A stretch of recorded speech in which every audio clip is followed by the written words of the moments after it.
Chilling new details emerge about Charlie Kirk's assassination. Okay, sure, yeah. From Australia? Yeah, I could do that. We haven't looked into that. Start with chilling. We haven't looked into that in a while, especially outside of the contents of Candace Owens's podcast. Let's see what the Australians have. Uncovered about the assassination of American icon Charlie Kirk. This is from Sky News Australia 11 hours ago. Sky News digital presenter Gabriella Power has reacted to chilling new details revealed about Charlie Kirk's assassination. Okay, hopefully, you got to leave it to those down under to get to the bottom of the truth or whatever. I want to start with chilling new details that have come to light about Charlie Kirk's assassination. Perfect. Coming from the head of Charlie's security team. This man is Brian Harpole. He sat down with podcaster Sean Ryan for almost 3 hours, opening up about everything that unfolded that day. He also spoke about the feeling that he had in the lead up to September 10. 2 days before the speaking event at Utah Valley University, the day that Charlie was taken from us in the most evil way possible, Brian Harpole was worried. Brian Harpole is a former Navy SEAL. He's a former police officer. Just like Candace Owens, another person that has the ability to sense danger. Like he has the ability to sense danger. Did he have a premonition too? Did he see death's design? I love how this all happened on the Sean Ryan show, the world's most boring podcast. I should say the CIA's most boring podcast. It almost makes me curious to watch that interview, but Sean Ryan's show is so boring. I feel like the American government I feel like the CIA is torturing me when I watch the Sean Ryan show. And he became aware that some of the rooftops were easily accessible. So what did he do? He contacted the UVU police chief, Jeff Long, asking him directly if one of his security guards could be stationed at the doors to block it.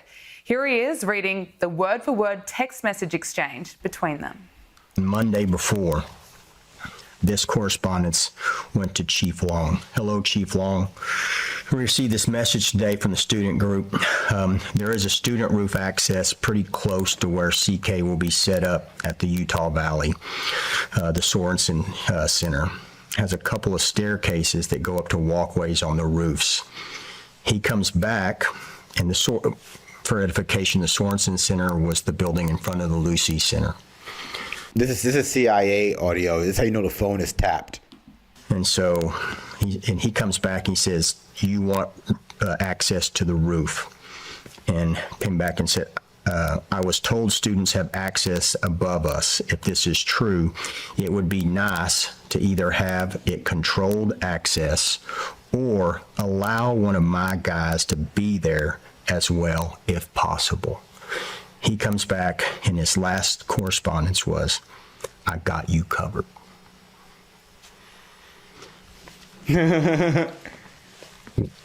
What else am I to do? I don't know, your job? Sounds like as the head of security, you didn't follow up with that, which is your job. So I don't know. I know law enforcement is lazy and sloppy.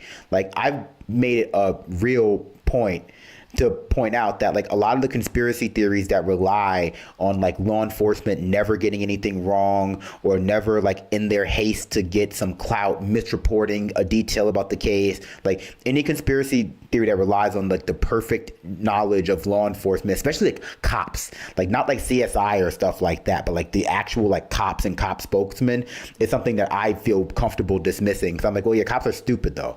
So as Charlie's head of security, if you got this information from some dumb cop about the vantage point not being, he was going to cover it, you should have followed up with that. It sounds like you dropped the ball. Don't tell Candace. Don't tell Candace. I got you covered. I mean, it is so hard to hear that. According to Brian Harpole, no one from UVU ever ended up being assigned to check the roofs or be stationed at the doors, and no one from his team was allowed access. I mean, it is unbelievable. And as we know, just minutes into the speaking event on September 10, a single shot was fired from a rooftop. Here is Brian speaking about that exact moment. That's how you know it wasn't only a single shot was fired. That's how you know it wasn't Jay Jones. fired from a rooftop. Here is Brian speaking about that exact moment. I remember I heard the gunfire, and then I don't know if you've heard this, but I heard that bullet slap him.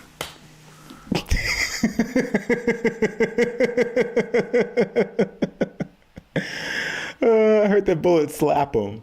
That's so harrowing. So harrowing.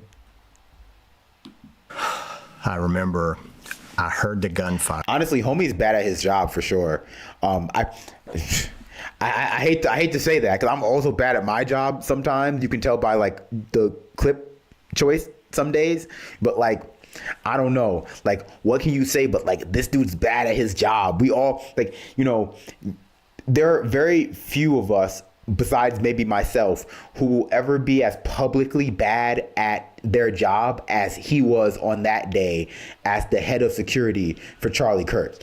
And so it doesn't surprise me that he's looking for other people to blame because like, the person that you were head of security for got assassinated live on television. Like it must be hard to get jobs after that because people are not going to your track record in that field, all it takes is one. So I don't know. Like, moment.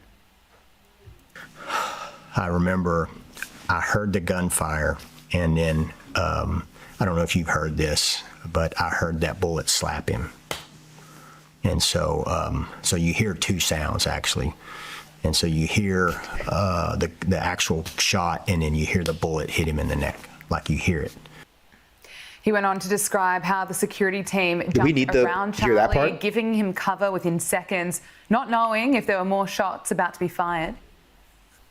And so I initially dove down on top of him and just was on him almost face to face. And then when I was doing that, I went down, I could see the wound. And so I immediately shoved my hand into the wound to stop the bleeding, just trying to find the pressure. Ew. And he fingered his hole? Still. That's and gross. I'm on top of him. Like that's a little zesty. And it was still coming out enough that I guess it squirted through my fingers and I could taste it on my lips. This is so gross. He came to prep the car, but when he looked at Charlie, he knew he wasn't going to. Oh, this is so gross. Who's this for? It's fast to get an initial assessment, plug a hole, pick them up. And then they're having it in like this like bar setting. This is so gross and like surreal. This is so surreal. It's like they're having it in like if they remade Twin Peaks, but like it was handled by like a really, really terrible director. This is what like the piano room would look like. This like it's so wild and inappropriate. Move them. Yeah, and so it's just like dang. And it's some horrible realities of it too. That like I told the guys this, and I haven't. Did it arouse you? Sorry, that was rude. He's like jacking a little bit. Oh no, he's like traumatized. Oh my God, this guy is so performative. Look at him doing his little like self-soothing exercises.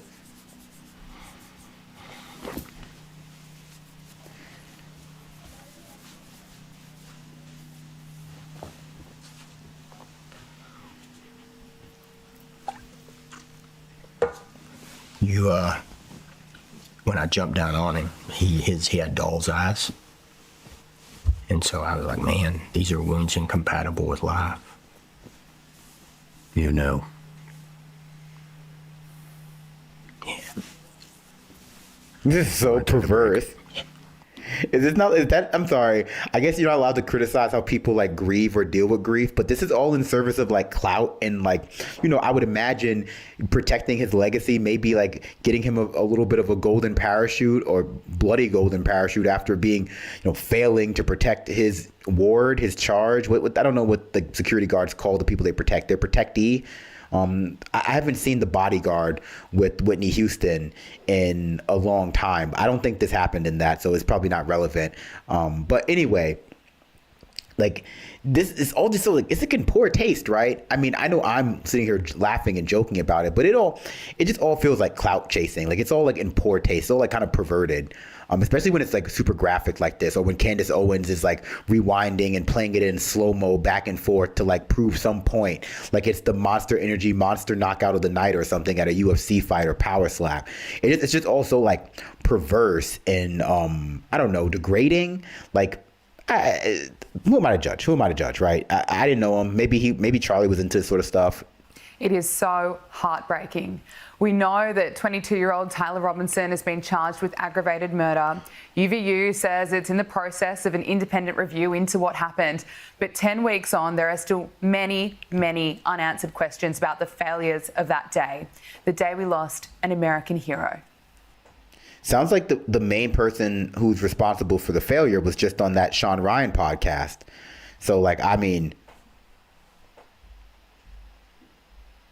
he didn't follow up. He didn't check a vantage point. I don't know what to say, Rand. I don't want to say it's his fault because that would be like insensitive, but he bears some of the blame, some of the responsibility.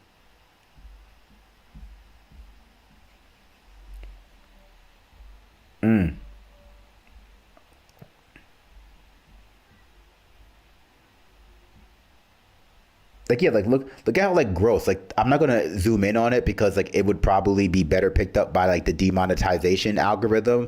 But like the thumbnail for this Sean Ryan clip with this guy is like this guy like soy jacking in the thumbnail about like the bullet wound on Charlie's neck. It's so like grotesque and like dehumanizing. And then people wonder, like, it's just all part of the complex that ultimately results in Americans like thinking that human life has no value and being a lot more willing to take it when it comes to like other Americans in the form of mass shootings, or now what we're seeing is like this increase in like clout killing incidences.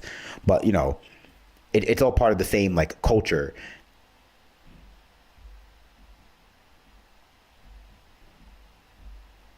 Or I should say it's a consequence of the same like cultural values or lack of values when it relates to human life.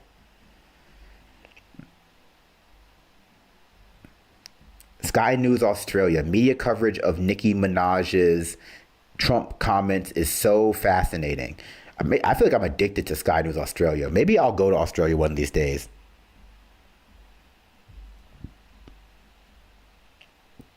Mind-numbingly dumb. U.S. passes bill to release Epstein. Oh, I totally forgot that I put that in the stream title. You forgot to remind me. So I know we've been covering the Epstein news a lot recently, but I think it's because things are, I don't know, coming to at least I don't want to say conclusion, but another layer. Like we're about to get a little bit more clarity, possibly, into what is in the Epstein files that are currently being, we're currently being voted on in Congress, but the Senate has already passed unanimously, I think, the bill or whatever to release the files.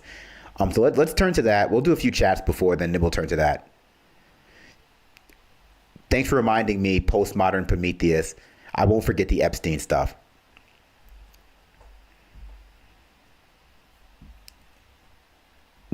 Let's see. All right, yeah, we can start with this one. This ABC News video, bill to release Epstein files heads to Trump's desk. And of course, that's a different bill than the one he might have done it with. That's Bubba, but that might also be Bill.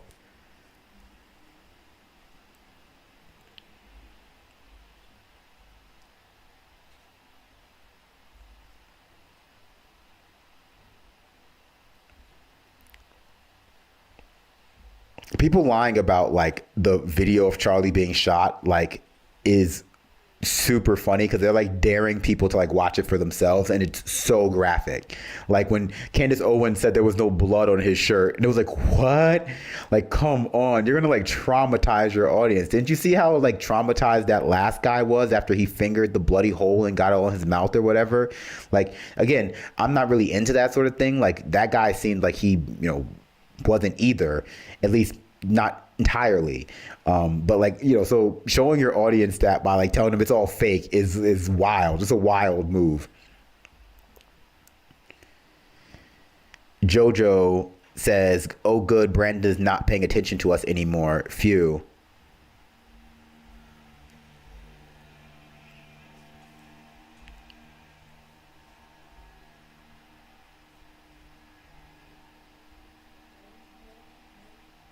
We should watch 50 videos about visiting a country and intricately plan a visit and then not go. I like visiting countries. I can be a bit lazy, and so I challenge myself every time I have to go to a different country. And I don't want to say that because like I've committed to living a life that has travel in it because I really enjoy being places.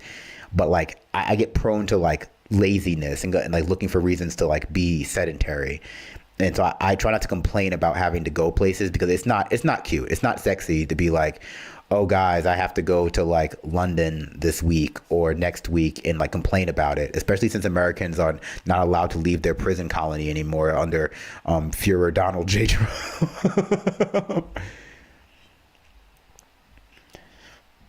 Flex Retro says, yo, Brandon, what's poppin'?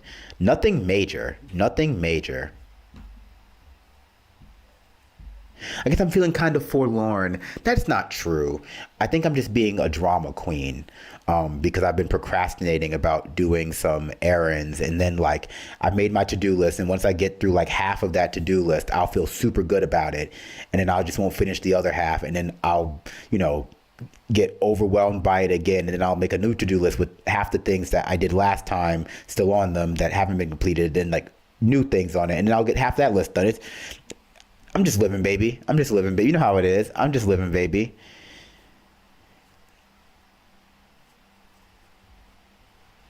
Yosarian says, but Kirk net. Yeah, Kirk is the throat goat.